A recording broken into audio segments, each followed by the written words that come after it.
ada kaidah atau ungkapan syaraful ilmi bi syarafil ma'lum, kama anna syarafal qawli bi syarafil qail, yaitu kemuliaan ilmu tergantung dengan kemuliaan apa yang dengannya kita mengetahui dengan ilmu itu. Makanya majlis yang mengajar Al-Quran dan Sunnah seperti dalam hadis itu, yatluna kitab Allah wa yatadarasuna fima bainahum, akan beda dengan majlis ilmu yang hanya mengajarkan pendapat atau ungkapan yang sifatnya tidak ada wahyu di dalamnya.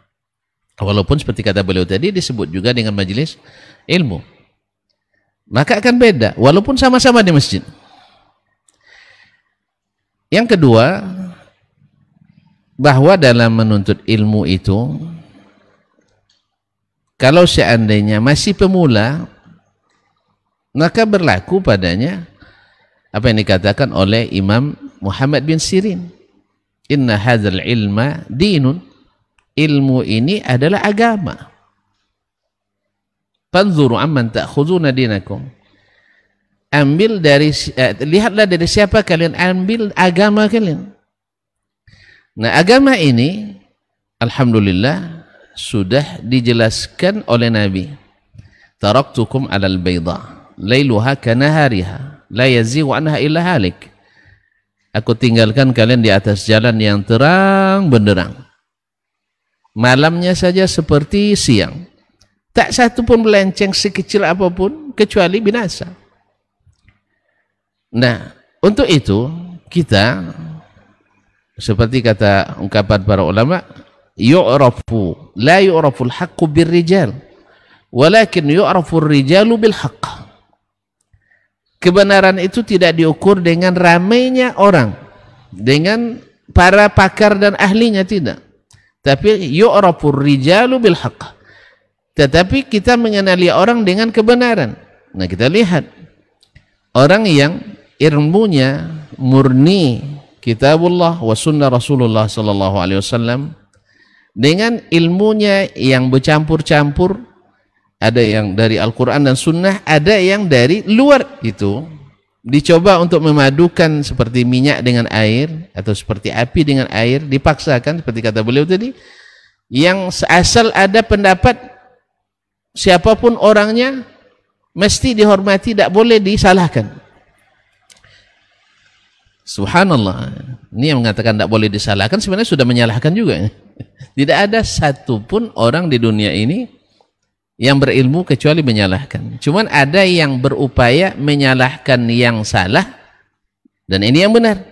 Dan ada pula yang menyalahkan yang benar, ini yang salah. Yang tak boleh itu adalah membenarkan yang salah juga tidak boleh. Sebagaimana menyalahkan yang benar tak boleh, membenarkan yang salah juga tidak boleh. Dua-duanya menjadi hujjah yang akan menenggelamkan kita.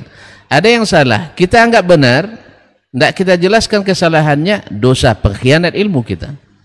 Sebagaimana ada yang salah, lalu kita, ada yang benar, lalu kita salahkan, jadi pengkhianat ilmu kita. Maka ilmu itu amanah.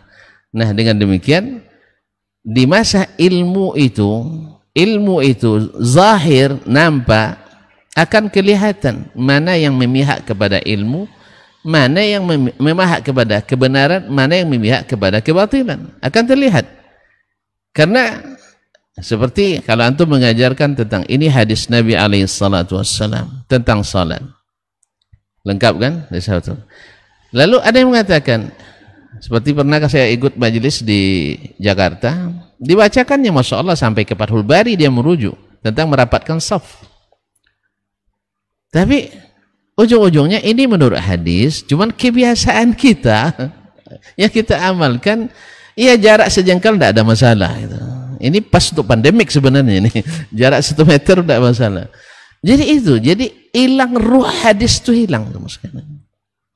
Atau ketika kita disuruh atau dilarang oleh Nabi SAW untuk memanjangkan pakaian misalnya bagi laki-laki.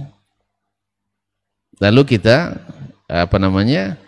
walaupun masalah ini masalah khilafiyah di antara ulama, tetapi ulama yang mengatakan tidak haram sekalipun, mereka juga melaksanakan seperti Nabi SAW, tidak isbal dalam berpakaian. Nah, tentu saja orang yang terlihat satu hadis, satu amal, satu sunnah, satu pengamalan, tentu akan lebih cenderung hati pencinta sunnah Nabi kepadanya daripada orang yang 10 hadis tak nampak amal. Jadi maka inilah yu'rafur rijalu bil haqq. Seseorang itu akan diketahui dengan keterpihakannya kepada kebenaran. Dan kebenaran itu bukan klaim seperti kata Ustaz Ilmi, tidak.